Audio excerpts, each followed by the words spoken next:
ও মন রমজানের ওই রোজার শেষে এলো খুশির ঈদ। তুই আপনাকে আজ বিলিয়ে দে শোন আসমানি তাগিদ।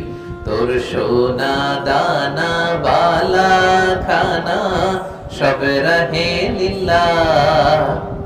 দে যাকাত মুর্দা মুসলিমের আজ ভাঙাইতে নিদ। রমজানের ওই রোজার শেষে এলো খুশির ঈদ। তুই পড়বি ঈদের নামাজ রে মন সেই ঈদগাহে, যে ময়দানে সব গাজী মুসলিম হয়েছে শহীদ। পড়ো ও মন রমজানের ওই রোজার শেষে